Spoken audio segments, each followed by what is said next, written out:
and other constraints. I constraint.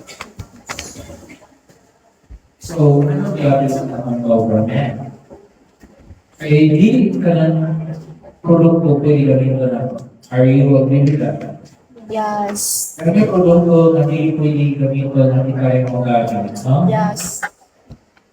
For example, sino palit mo gas, kunya, alay kay sakyanan. Wala. Oo nga, Baligya. Bolivia.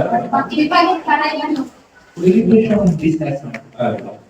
Pero bawal din siya, ay ipro-ipro. Bawal. Ipro-ipro. Yeah. Yes, meron siya. Kahit na yung mga circumstances na di ma-address, what if kung kapay tubig ng kumain, ay tubig na nangisudan na nila, wala na nag-iugas ng tubig. Di ba? Nag-iugas ng tubig. Di ko na makaka-assure, sugat ng nila, tubig. Ay, na, may iba ko nilang nalawang lug-lug dito sa kapay. Tubig, di ba? So, there are the possibilities na madawat ang iyong motor. Ay, wala biyan na kuha, wala biyan na i-aging prove inspection yung lambot nito.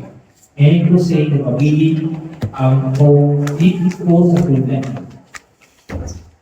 Ang madawat nga siya, it can lead you na, no? And business po siya, pangin mo siyang kompetensya, paano ay kompetensya?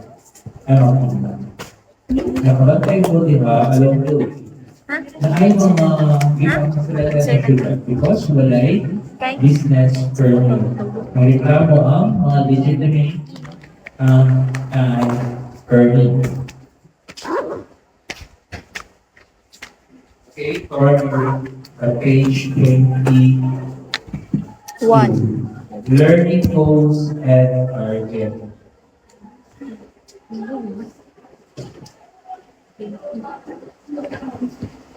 Tama. Okay, this goal will trigger you order to achieve all the objectives of this movement. And the goals will be motivated to learn more empowerment and market. So as you can see, the figure to strategic process to achieve objective of this module. One, your goal and the targets, your learning activities and how to meet goals.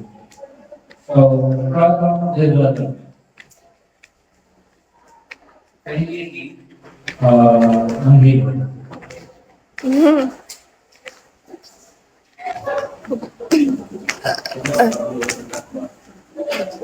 Sadaw? Sadaw? Ha? Ha?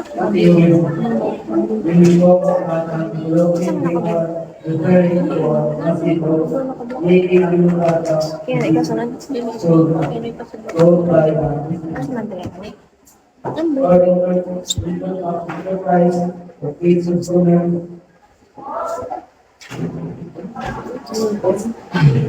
Sadaw? Sadaw? Ha? Nabasa? And learning goals? Reading research?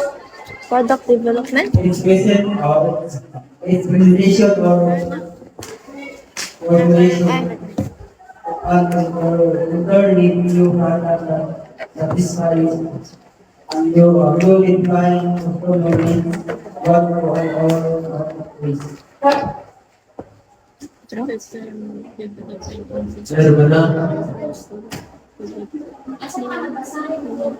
Product development.